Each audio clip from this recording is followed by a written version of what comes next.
I'm Jack Wheelahan. I'm on a contract fireman for the UP steam program, generally on long trips.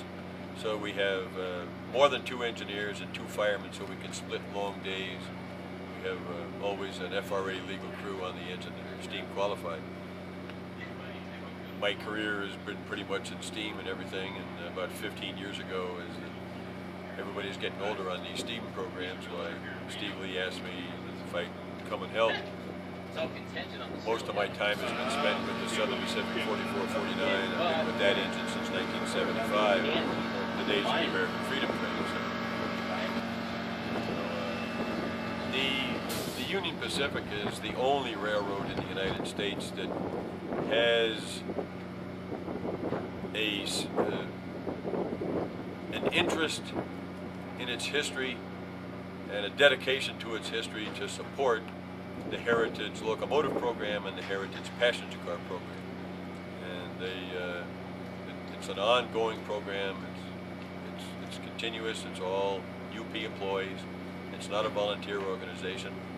Like I say, I have to be a contract employee. They hire me on a contract basis to do this, but so essentially I'm a UP employee when we run one of these long things. But it's deep dedication on the part from the Chief Executive Officer of the Union Pacific down to the machinists, the Boilermakers, and the people behind the function of the steam program.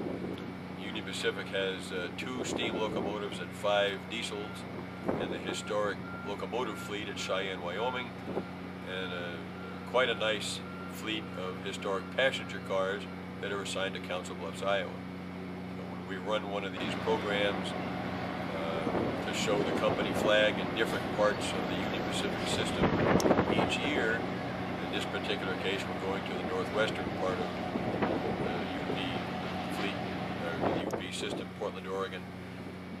There hasn't been steam up there in probably 10 years.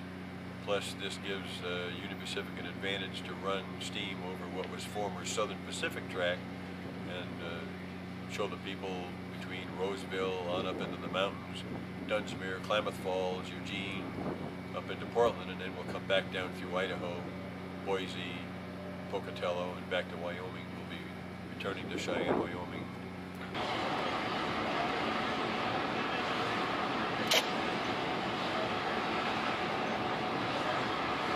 She was built in 1943 and last ran in 1957, and then was restored by Union Pacific employees on a volunteer basis in 1979 and 80, actually probably 78, 79 and 80, in preparation for going west to the grand opening of the California State Railroad Museum in 1981.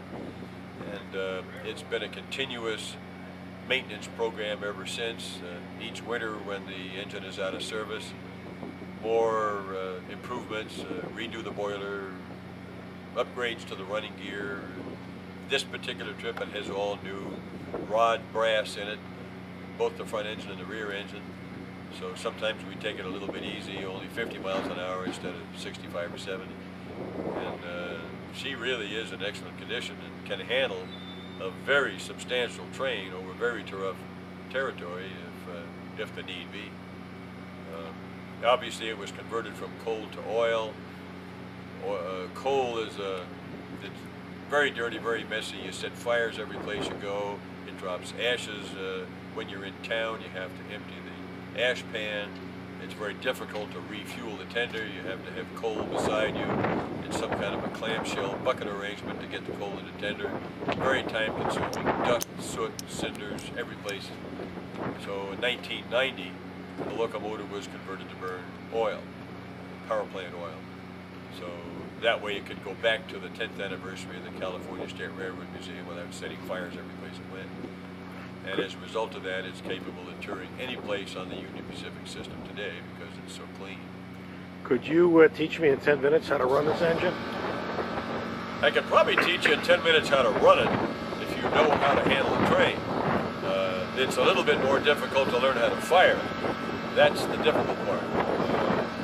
The engineer essentially only has to use 5 controls, the throttle, the power reverse gear, the train air brake, the locomotive brake, and of course the whistle. And everybody wants to hear the whistle, and that's a big part of the job. Firing the locomotive now that's an oil burner is a little bit more difficult because you don't have a real fire per se. What you have is a very large flame in the firebox. And unlike a coal-burning locomotive, it doesn't have this enormous heat sink of red-hot coals that reacts very slowly to load changes on the locomotive.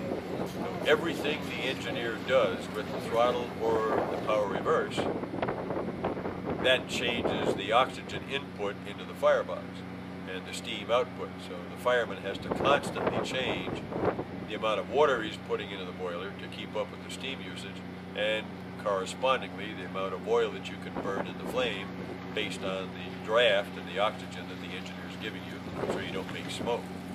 So it's a very, very close team effort between the engineer and the fireman that I don't think the public probably really gets a grasp of when they see the train go by and everybody waves at the engines.